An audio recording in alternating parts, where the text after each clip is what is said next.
The chains bit into Marcus Chen's wrists as the guards shoved him through the obsidian doors.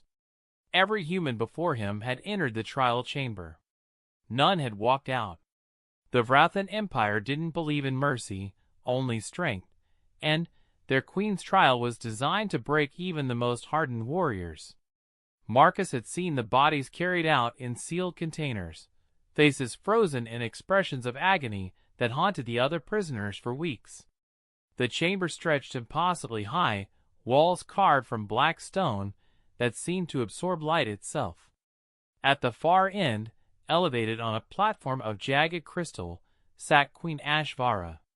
Her 4 eyes tracked his movement with predatory focus, her scaled skin shifting through colors that Marcus had learned meant contempt. She was twice his height, built like a nightmare sculpted from muscle and ancient violence. Her claws drummed against the armrest of her throne, each tap echoing through the silence like a countdown. "Another human," she said, her voice a resonant purr that carried threat in every syllable. "They send you knowing what awaits. Either your species is brave or remarkably stupid." Marcus said nothing. He'd learned silence in places darker than this chamber, had mastered stillness in situations where a wrong breath meant death. The queen's secondary eyes narrowed, studying him with the intensity of a scientist examining an insect. "The trial is simple," Ashvara continued, rising from her throne with fluid grace. "You will endure. If your mind breaks, you die. If your body fails, you die. If you beg for mercy, you die slowly." She descended the steps, each footfall deliberate. 47 humans have stood where you stand. 47 have proven your species weak." The room temperature dropped. Marcus felt it in his bones, a cold that had nothing to do with physics and everything to do with whatever technology or power the Vrathan commanded.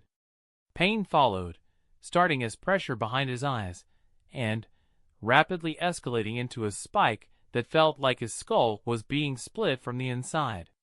He recognized the sensation immediately, the specific architecture of induced suffering designed to overwhelm the nervous system.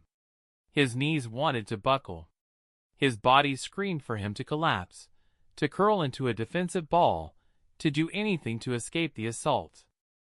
Instead, Marcus locked his joints and breathed through his nose in measured counts. 4 in, hold 7, 8 out. The technique came from a concrete cell in Chechnya where he'd spent 3 weeks before extraction, where enemy interrogators had used every method short of permanent damage to break him. This was worse. Exponentially worse. But the principle remained the same. Queen Ashvara circled him, her confusion palpable. "You should be screaming by now. The pain centers of your brain are being overloaded. How are you standing?" Marcus met her gaze with empty eyes. He'd perfected that look in a dozen black sites across Earth, the expression that gave nothing away because there was nothing left to give. Whatever she saw there made her pause. She increased the intensity. The pain transcended physical sensation, became something existential, a wrongness that invaded every thought. Marcus tasted copper, felt warmth trickle from his nose. Still he stood. 4 in, hold 7, 8 out. In the cell, they'd broken 2 of his ribs and continued the questioning.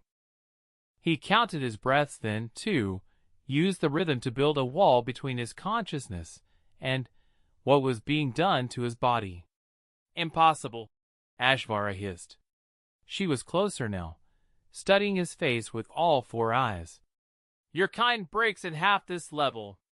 I've seen it. What are you?" The question hung in the air. Marcus considered answering, considered explaining that Earth didn't send diplomats or scientists to Vrathan space. They sent the ones who'd already been broken and rebuilt themselves from the fragments.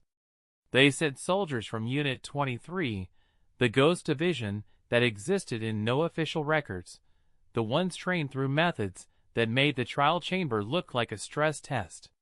Instead, he just kept breathing. 4 in, hold 7, 8 out. The pain shifted, became psychological. Images flooded his mind, memories weaponized, and thrust into his consciousness. He saw them all: Jenkins burning in the transport, the village massacre he arrived too late to prevent, the faces of everyone he'd failed to save. The trial pulled them from the depths where he'd buried them, and forced him to watch on repeat. But grief was old territory. Marcus had walked these landscapes of loss until every path was familiar. The images still hurt, would always hurt, but they didn't break him. He'd learned to carry them, to function despite their weight.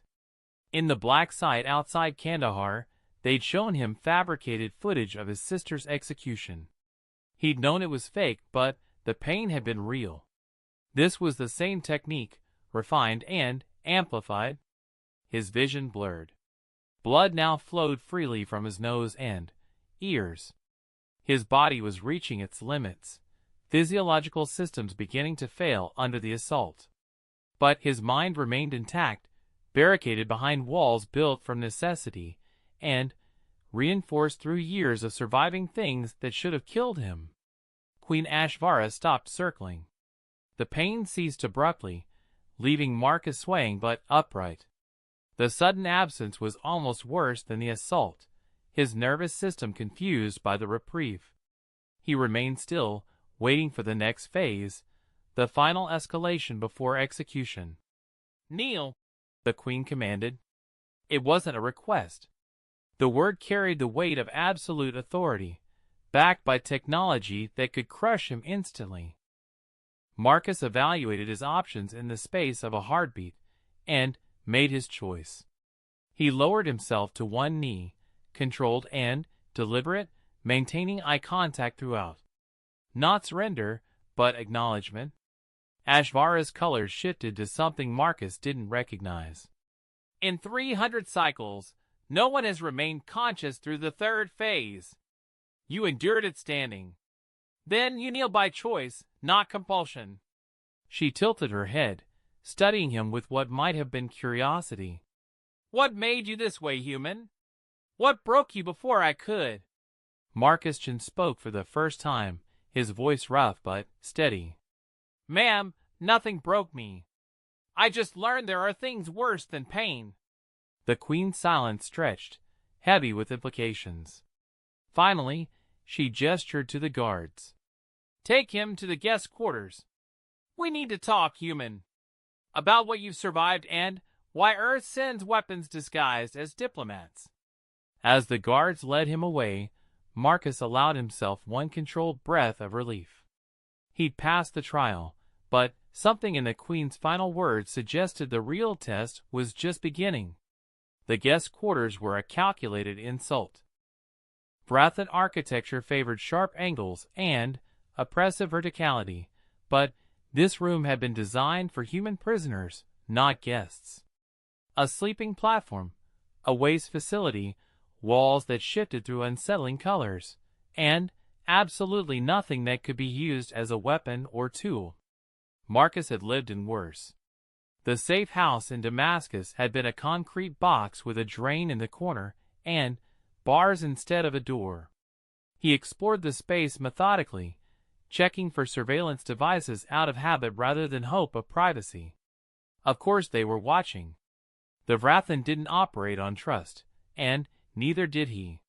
Finding 3 obvious cameras and likely a dozen more concealed in the walls, Marcus selected the corner with the best tactical visibility and sat with his back to the junction of 2 walls. The bleeding had stopped. His head still throbbed with phantom echoes of the trial's assault, but the pain was manageable, familiar. He'd function. The real question was what came next. Queen Ashvara hadn't executed him, which meant she saw value in keeping him alive. In Marcus's experience, that could be more dangerous than a quick death. The door irised open without warning. A Vrathan entered, smaller than the Queen but still imposing, scales patterned in geometric precision that marked her as high caste. She carried a tray with what might have been food or might have been a test to see if he was stupid enough to eat unknown alien substances. I am Counselor Vexith, she said, setting the tray down just outside his reach. The Queen has questions. You will answer truthfully. Marcus looked at the food, then at her. I'll answer what I can. Not sufficient. The Queen demands truth. Then she'll get my version of it. That's all anyone gets. Vexith's colors darkened with what Marcus interpreted as annoyance. You are a prisoner who survived through inexplicable tolerance for neural assault. That does not grant you negotiating position. Ma'am, respectfully, I'm a survivor who walked through your unbeatable trial without breaking.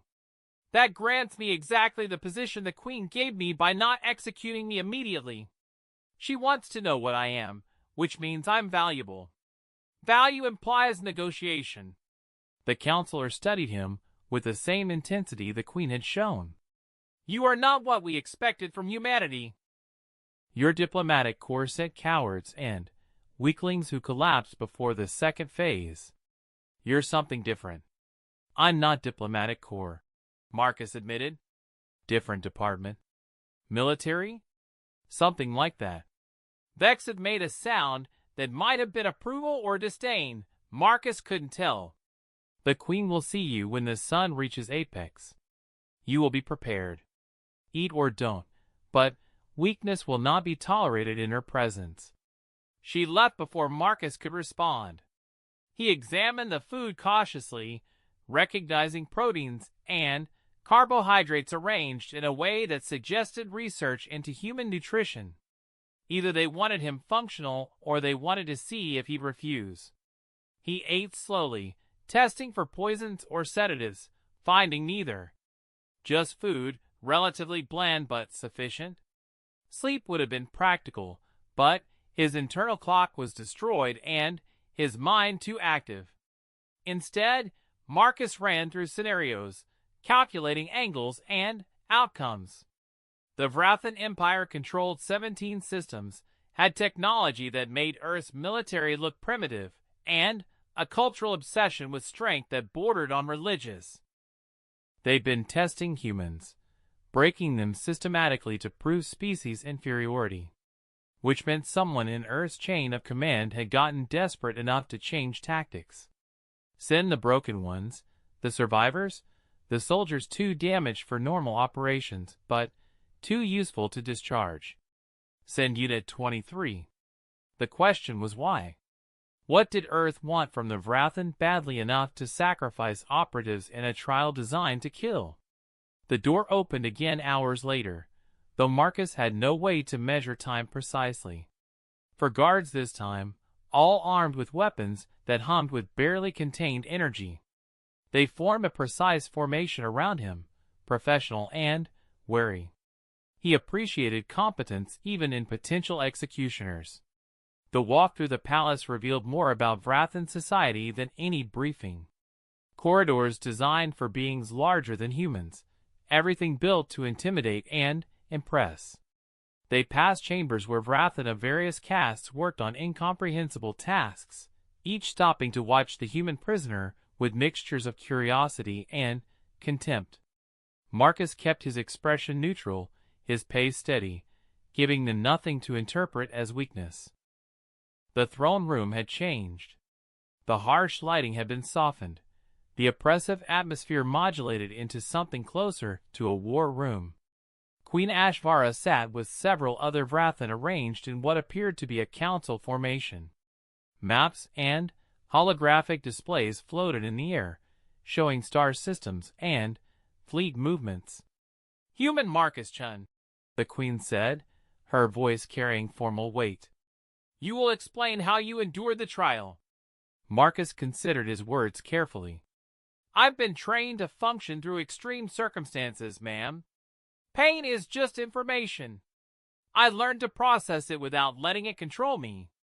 Trained, one of the council members repeated, his scales marked with military insignia. You admit to being a weapon. I'm a soldier. There's a difference. Explain this difference, Ashvara commanded. A weapon has no choice. A soldier chooses to serve, chooses to endure, chooses to stand when falling would be easier. I chose to remain standing in your trial, ma'am. A weapon couldn't make that choice. The Queen's color shifted through a sequence Marcus was beginning to recognize as deep thought. And what has your service required you to endure that made my trial seem manageable? The room fell silent. Every eye fixed on Marcus with an intensity that would have been uncomfortable if he wasn't used to hostile attention. He took a breath, considering how much to reveal, then decided on partial truth. I've been captured, tortured, left for dead in places where death would have been merciful. I've watched teammates burn because I made the wrong tactical call.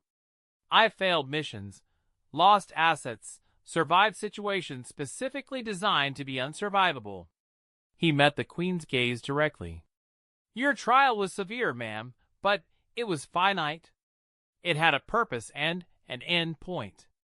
Some of what I've endured had neither. Silence stretched for long seconds. Then Ashvara leaned forward, all four eyes focused with laser intensity. And yet you continue to serve. Why? Because someone has to. Because the missions matter more than the cost. Because I'm still functional and people are counting on that. Fascinating, Vexith murmured from her position at the council table. He values purpose over survival. We all value purpose, the military officer countered. But most break when the cost becomes too high. This human suggests he has no breaking point. Everyone breaks, Marcus said quietly. I did multiple times. The question is what you do after you break. I rebuilt. Kept rebuilding. Eventually you get good at it. Queen Ashvara stood, descending from her throne with deliberate steps. She circled Marcus slowly, examining him from every angle. The other humans we tested were soft, unprepared. They represented a species we deemed unworthy of alliance. But you suggest Earth has been hiding its true capability. Not hiding, ma'am. Just sending the wrong people initially. Diplomats can't pass a warrior's test. You wanted to see what humans are made of when pushed to the limit, so Earth sent someone who already knows those limits intimately. And what does Earth want in return for this demonstration? Here was the critical moment. Marcus had been briefed minimally before deployment, given just enough information to function. But he understood the essential truth beneath the mission. Earth wants an alliance, ma'am. The Zorthak Collective is expanding toward both our territories. Alone, neither of us can hold them off indefinitely. Together, we might have a chance. The council erupted in discussion, colors flashing through the spectrum as Vrathan argued in their native language. Marcus caught fragments, enough to understand the debate centered on humanity's trustworthiness versus the strategic necessity of additional allies against the collective. Ashvara silenced them with a gesture. You speak of alliance while your species has proven itself weak. One survivor does not redeem an entire race. Respectfully, ma'am, you've been testing the wrong humans.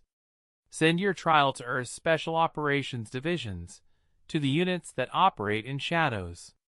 Test the ones who've already proven themselves in real combat, not simulations. I'll guarantee different results. You guarantee, the military officer said with obvious disdain. What authority do you have to make such claims? Marcus allowed himself a thin smile. None officially, sir. But I know my people. I know what we're capable of when properly motivated. You want to see humanity's strength? Test warriors, not politicians. Queen Ashvara's colors shifted to something that might have been amusement. You are either supremely confident or supremely foolish. I have not decided which. Both, probably, ma'am. Tends to be a requirement for my line of work. And what exactly is your line of work, Marcus Chin? He met her four-eyed gaze without flinching. I solve problems that can't be solved through conventional means. I survive situations designed to be fatal. I complete missions that officially never happened. I'm a ghost, ma'am, one of many that Earth keeps for occasions when diplomacy fails and war isn't yet appropriate. The Queen studied him for a long moment, then made a decision that Marcus saw crystallize in the way her posture shifted. Very well, Ghost. I will test your hypothesis. I will send word to Earth requesting operatives from these shadow units. They will face the trial. And when they break like the others, you will be executed alongside them for wasting my time with false hope. And if they pass, then we discuss alliance in earnest. But understand, human, this is your species' final opportunity. Failure means permanent judgment of humanity as unworthy. The weight of that settled on Marcus's shoulders, familiar and heavy. Another mission where success was improbable and failure meant catastrophic consequences. Another situation where his survival and the fate of something larger than himself were inextricably linked. Understood, ma'am. When can I expect Earth's response? Communication across the distance takes time. 14 of your days for the message to reach your homeworld, 14 for operatives to arrive if they accept. You will remain here as guarantee of good faith. Marcus nodded. 28 days as a prisoner in an alien empire that had killed 47 humans before him. 28 days hoping that Earth's command structure understood the message he'd been sent to deliver, that they'd send the right people, that his judgment about his fellow operators wasn't fatally optimistic. I'll need regular exercise and access to adequate nutrition, he said. If I'm guaranteeing anything, I need to stay functional. Vexith made that ambiguous sound again. You negotiate terms as a prisoner. Remarkable audacity. Ma'am, I'm a prisoner guaranteeing my species' future. That's not audacity, it's practical necessity. I'm no good as a guarantee if I'm broken or dead before Earth's operatives arrive. Queen Ashvara gestured to the guards. He will have what he requires within reason. Confined to secured quarters, monitored constantly, but maintained in functional condition. She turned back to Marcus. Know this, human. If you attempt escape or sabotage, the consequences will extend to every human in Vrathan territory. Your individual life is meaningless compared to the political implications. I understand completely, ma'am. I won't give you cause for concern. As the guards escorted him back to the quarters, Marcus allowed himself to process the full weight of what he'd just committed to. Earth's response would depend on who received the message, how they interpreted it, and whether they trusted a ghost operative's assessment of an alien trial. The politics were beyond his understanding or control. What he could control was his own survival for the next 28 days, maintaining the image of human resilience he presented. The Queen was watching, evaluating, using him as a baseline for what humanity might offer. Any weakness, any crack in the facade, could doom the alliance before it began. The quarters felt smaller now, more confining with the knowledge of the time ahead. Marcus began a routine immediately, the familiar structure of controlled exercise and mental discipline. Push-ups until his muscles burned, then meditation to quiet the noise. 4 in, hold 7, 8 out. The rhythm that had sustained him through every trial, every cell, every impossible situation. Somewhere across vast distances, his message was traveling toward Earth. Somewhere in the shadows of Earth's military apparatus, operators like him were about to receive the strangest deployment order of their careers. Somewhere in the future, the fate of humanity's place in the galaxy was being decided by whether broken soldiers could prove they'd rebuilt themselves stronger. Marcus Chen closed his eyes and counted his breaths, preparing for whatever came next. He'd survived the trial. Now came the harder part, waiting to see if his species could do the same. The days blurred together in a routine of controlled discipline. Marcus woke without an alarm, his internal clock adapting to the Vrathan day cycle through sheer force of will. Exercise first, pushing his body through the familiar sequences that kept him functional. The guards watched through the transparent walls, their colors shifting in patterns he'd begun to recognize as curiosity mixed with grudging respect. On the third day, Counselor Vexith appeared during his morning routine. She stood silently, observing as he completed a set of burpees with mechanical precision. When he finished and moved into stretching, she finally spoke. "You maintain military discipline despite captivity. Why?" Marcus glanced at her while holding a hamstring stretch. "Discipline is what separates soldiers from victims, ma'am. I intend to remain the former. You cannot escape this facility. You cannot overcome the guards. Your discipline serves no tactical purpose. It serves the purpose of keeping me sane and functional. That's tactical enough." Vexith's colors shifted to something contemplative. "The Queen has been studying your species' history since your trial. She finds it confusing. Humans wage war upon themselves with terrible frequency, yet also demonstrate capacity for cooperation and loyalty. How do you reconcile this contradiction?" Marcus straightened, considering the question. "We're complicated, ma'am. Capable of great cruelty and great compassion, sometimes simultaneously. Most species probably are, if you look close enough. The Vrathan are not complicated. We value strength, honor tradition, and maintain clear hierarchies. This provides stability. And yet here I am, a human who survived your trial, complicating your clear hierarchy, suggesting that maybe strength comes in forms you didn't expect." The counselor made a sound that might have been laughter or irritation. "You are dangerously perceptive for a weapon. I'm a soldier, not a weapon. And perception is part of the job description." She left without responding, but Marcus noticed the guard's colors had shifted to patterns he associated with interest rather than hostility. Small progress, perhaps meaningless, but he'd learned to value tiny victories in long-term captivity scenarios. The days continued. Marcus measured time by meals and guard rotations, building a mental map of the facility through careful observation. Not planning escape, he'd meant what he said about not endangering other humans, but information was survival and habits ran deep. On the 8th day, something changed. The guards arrived outside his quarters in greater numbers, their postures tense. Queen Ashvara herself appeared, flanked by her council. This was unprecedented, alarming in its deviation from routine. "Human Chen," she said, her voice carrying an edge he couldn't interpret. "Your message has reached Earth. There has been a response." Marcus stood, his heart rate elevating despite his control. "What did they say?" "They are sending operatives as you suggested. 8 humans from what they call Task Force Phantom. They will arrive in 6 days.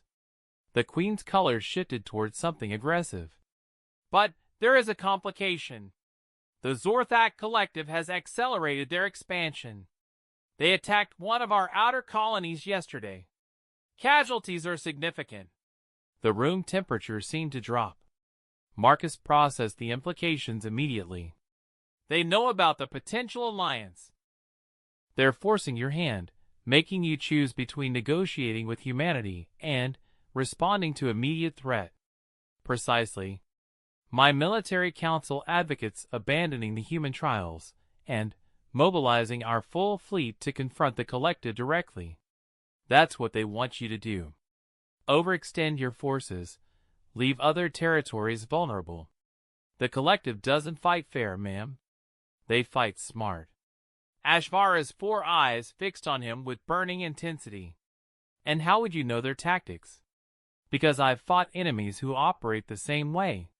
Hit the edges, force overreaction, exploit the gaps created by panic. It's asymmetric warfare, ma'am. The fact that they attack now, right when you're considering new alliances, tells you everything about their intelligence capabilities and their strategic thinking." The military officer from the council stepped forward, his colors flashing aggressive patterns. You speak as if you command authority to advise on our military strategy. You are a prisoner, a test subject. I'm a prisoner who's fought wars you can't imagine, sir. I'm offering perspective based on experience. You can use it or ignore it, but the collective's timing isn't coincidence. Queen Ashvara raised a hand, silencing her officer. Explain your reasoning further. Marcus took a breath, organizing his thoughts into the kind of tactical briefing he'd given countless times in classified rooms across Earth. The collective knows you're powerful but stretched thin. They know humanity is weak by your standards, but desperate for allies. They attack now to force you into a corner, either abandon potential alliance to defend territory, or appear weak by continuing negotiations while your people die. Either outcome benefits them. What they don't expect is for you to do both. Impossible. We cannot divide forces effectively. You don't need to. Send a defensive force to your colony, enough to stabilize and hold but not your full strength. Continue the trials with Earth's operatives. If they pass, you've gained allies who can help hold other territories while you focus on the collective. If they fail, you execute them and mobilize fully, but you've lost only 6 days. The strategic calculus favors patience. The council erupted in debate again, voices rising in the Vrathan language. Marcus caught enough to understand he divided them cleanly, some seeing wisdom in his analysis, others viewing it as manipulation. Queen Ashvara let them argue for several minutes before silencing them with a gesture. You think like a commander, human, not merely a soldier. I've been both, ma'am. Circumstances required it. And if I follow your advice and it proves disastrous? If the 6-day delay allows the collective to entrench in our territory? Marcus met her gaze steadily. Then you execute me and add my name to the list of humans who failed you. But I believe my reasoning is sound, ma'am. This is an intelligence play, not just a military one. Ashvara studied him for a long moment, colors shifting through patterns too complex for Marcus to interpret. Finally, she turned to her military officer. Deploy the 3rd Fleet to the colony. Defensive posture only, reinforcement and evacuation support. The trials proceed as scheduled. The officer's colors flashed with barely contained fury, but he bowed in submission. As you command, Queen Ashvara. As the council departed, Vexith lingered, her expression unreadable. You gamble with more than your own life, human. If you are wrong, the consequences extend far beyond your execution. I know, ma'am, but I'm not wrong. I've seen this pattern too many times to mistake it. We shall discover the truth in 6 days. For your sake, I hope your confidence is not misplaced. After they left, Marcus allowed himself a moment of carefully controlled breathing. He just inserted himself into alien military strategy, advised a species known for valuing strength above all else, and staked his life on the tactical assessment. The familiar weight of command decisions settled across his shoulders. The knowledge that lives beyond his own depended on being right. For in, hold 7, 8 out. The next 6 days were the longest of Marcus's captivity. News filtered through the guards. Fragments of information about the 3rd Fleet's deployment, the colony's status, the collective's movements. He pieced together a picture of cautious success. The fleet had stabilized the situation, prevented further casualties, and the collective had withdrawn rather than engaged directly. Exactly as he predicted. They'd been testing Vrathan response times and force deployment patterns, gathering intelligence rather than committing to extended engagement. The attack had been a probe, and Ashvara's measured response had denied them valuable tactical data about full mobilization. On the morning of the 14th day, the alarm systems activated throughout the facility. Marcus was on his feet instantly, muscle memory from 100 emergencies taking over. The guards outside his quarters were moving with purpose, colors flashing in patterns that suggested heightened alert, but not immediate danger. Vexith appeared, moving faster than Marcus had seen her move before. "The human ship has arrived. Your task force Phantom is here." Marcus's pulse elevated despite his control. Everything depended on the next few hours. "I want to meet them before the trials." "Impossible. The Queen forbids contact between you and the new arrivals. She wants no coordination, no shared preparation." "Then I want to watch the trials. If I'm guaranteeing my species, I should see what we're capable of." The counselor considered this. "I will ask. But prepare for refusal." She returned within the hour with surprising news. The Queen had agreed. Marcus would observe the trials from a secured gallery, monitored and restrained, but present. It was more than he'd expected, perhaps a sign that HFY valued his tactical input despite his prisoner status. The gallery overlooked the trial chamber from an elevated position, providing clear sight lines while remaining inaccessible from the floor below. Marcus was secured to the wall with energy restraints that would trigger paralysis if he attempted to move more than a few inches. For guards surrounded him, weapons ready, taking no chances. Below, the obsidian doors opened. 8 humans entered in single file, their movements precise and controlled. Marcus felt something unexpected tighten in his chest as he recognized the walk, the posture, the 1,000 subtle indicators of people who lived in the same shadows he did. Task Force Phantom. The name was apartment. They moved like ghosts, economy of motion that spoke of efficiency earned through brutal experience. 6 men, 2 women, all carrying themselves with the quiet confidence of operators who'd seen hell and walked back out. Queen HFY addressed them from her throne, repeating the same speech Marcus had heard. The trial's nature, the consequences of failure, the 47 humans who'd died before them. Marcus watched his people's reactions carefully, saw not fear but assessment. They were already analyzing, calculating, preparing. The trial began. Marcus forced himself to watch, to bear witness to what he'd subjected his fellow operators to by surviving and making promises on humanity's behalf. The temperature dropped. The pain began, and 8 humans stood their ground. One of them, a woman with salt and pepper hair and scars visible on her neck, started counting her breaths. Marcus recognized the technique immediately, felt a surge of something between pride and sorrow. 4 in, hold 7, 8 out. She'd learned it the same way he had, through necessity and survival. Another operator, younger, with the build of a runner, locked his knees and stared at a fixed point on the wall.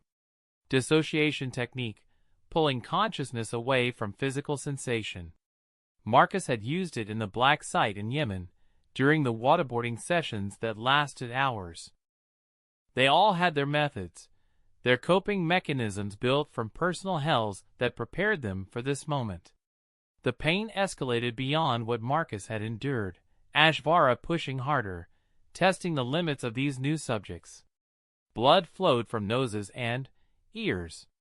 Bodies trembled with the strain of remaining upright. But nobody fell.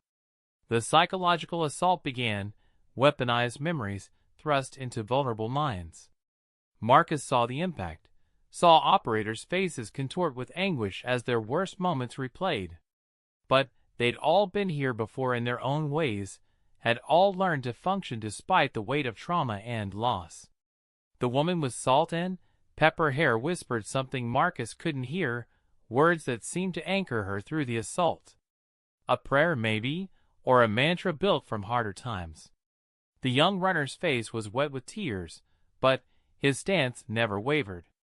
Grief clearly tearing him apart, but he stood and endured it. One by one, Marcus saw his people reach their limits and find something beyond them.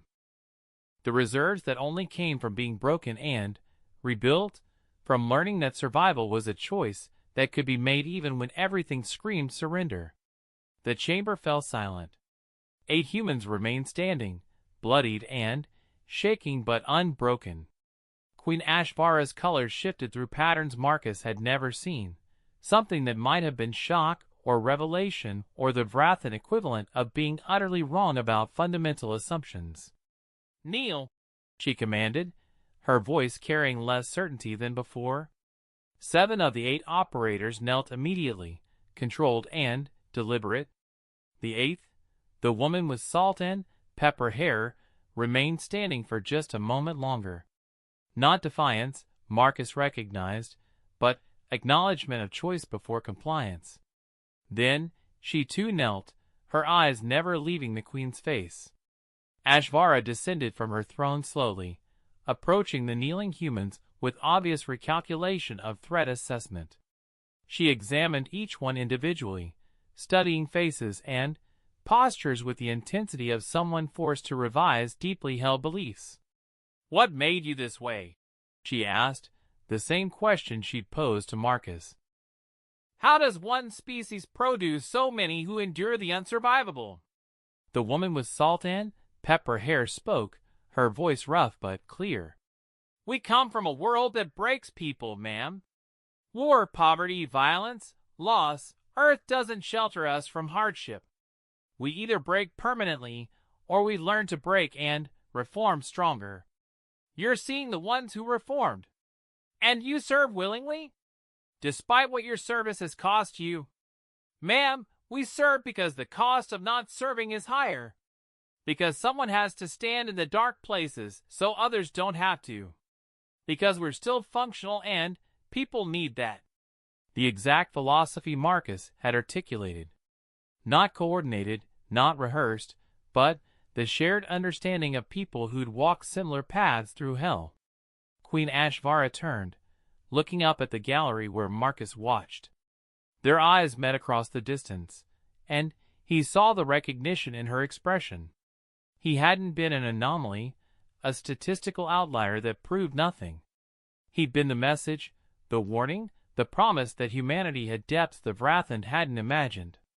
"Rise," she commanded. The 8 operators stood in unison, blood-stained and exhausted but standing nonetheless. "You have passed the trial. You have proven your species possesses strength worthy of respect." Vexith appeared beside the queen, her colors shifting with what Marcus now recognized as barely contained astonishment. "This changes calculations, my queen. If humanity can provide warriors of this caliber, then alliance becomes not merely possible but strategically necessary." Ashvara finished. She looked back at the operators. "You will be given quarters, medical attention, and time to recover.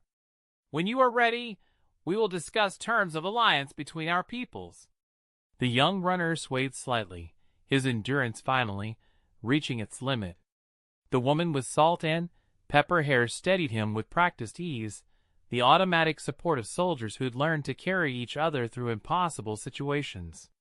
"Ma'am," the woman said, addressing the queen with the same respectful firmness Marcus had used, "we'll need to debrief with our command, coordinate terms with Earth's negotiators. We're operators, not diplomats." "Understood. Communications channels will be established." "But first you rest. You have earned it." Ashvara paused, then added something that sounded almost like respect. "All of you." As the operators were led away by guards whose colors had shifted from hostility to cautious regard, Queen Ashvara ascended back to the gallery where Marcus remained restrained. She studied him for a long moment before speaking. "You knew they would pass." "I believe they would, ma'am. There's a difference. You staked your life on belief. Foolish or brave, I remain uncertain which." Marcus allowed himself a thin smile. "Still probably both, ma'am." The queen's color shifted towards something that might have been amusement. "Your people have proven themselves worthy of alliance. The treaty negotiations will begin immediately. The collective expansion threatens both our species, and together we may stand where separately we would fall." "And me, ma'am?" You remain as liaison between our species during negotiations. Your understanding of both Vrathan and human perspectives makes you valuable." She paused, considering, and, perhaps in time, even trusted. The energy restraints deactivated. Marcus stepped away from the wall carefully, his body still remembering the trial's assault despite 2 weeks of recovery. Freedom felt strange after captivity, even limited freedom within alien territory. "I'll serve in whatever capacity helps the Alliance succeed, ma'am. That's what I'm here for. You are here because Earth sent their broken weapons to prove they had strength. Instead, you demonstrated something more valuable. Resilience. The capacity to endure and adapt and continue functioning despite cost." Ashvara's 4 eyes fixed on him with penetrating focus. "The collective believes strength comes from overwhelming force. The Vrathan believed it came from martial superiority. Your species suggests it comes from refusing to stay broken. This perspective may be what allows us all to survive what comes next." Marcus understood the implication. The Alliance wasn't the ending but the beginning.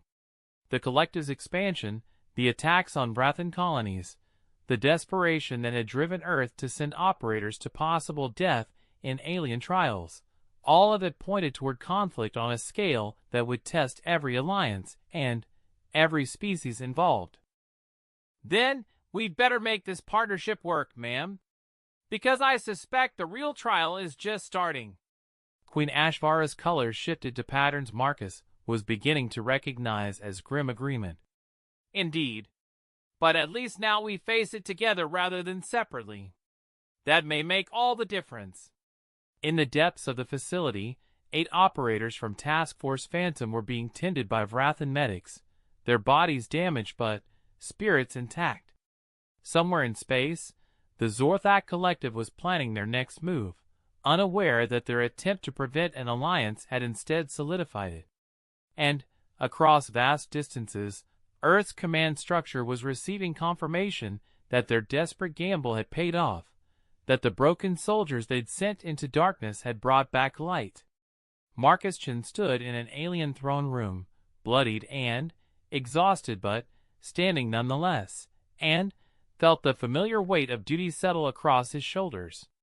Another mission accomplished, another impossible situation survived. But unlike previous operations that ended in extraction and debriefing, this one was opening into something larger. He was no longer just a soldier surviving trials. He was a bridge between species, a living reminder that strength came in forms beyond simple violence. The ghosts of Unit 23 had walked through hell and emerged as something the galaxy hadn't expected, proof that humanity's greatest strength wasn't in weapons or technology, but in the stubborn refusal of broken people to stay broken. The alliance would be formalized in the coming days, treaties signed and strategies coordinated. The collective would be faced by combined forces that separately couldn't stop their expansion, but together might stand a chance. And through it all, Marcus and the other operators would serve in the shadows, doing the work that kept the fragile peace intact. For in, hold 7, 8 out. The rhythm that had sustained him through every trial, every cell, every impossible moment. Now it marked the beginning of something new, forged in pain, but built on the foundation of people who'd learned that surviving was a choice you made every day, regardless of cost. Queen Ashvara dismissed her council, leaving Marcus alone in the throne room with guards, who now watched him with curiosity rather than hostility. The trial was over. The real work was just beginning. And Marcus Chin, ghost operative and survivor of unsurvivable things, was exactly where he needed to be. Standing. Functional. Ready for whatever came next. Because someone had to be, and he'd learned long ago that being broken didn't mean being finished. It just meant you had to rebuild and keep going, carrying the weight of everything that came before while moving toward everything still ahead. The Alliance had been bought with blood and endurance and the stubborn refusal of 9 humans to break under pressure designed to destroy them. Now it was time to prove it was worth the cost. 2/2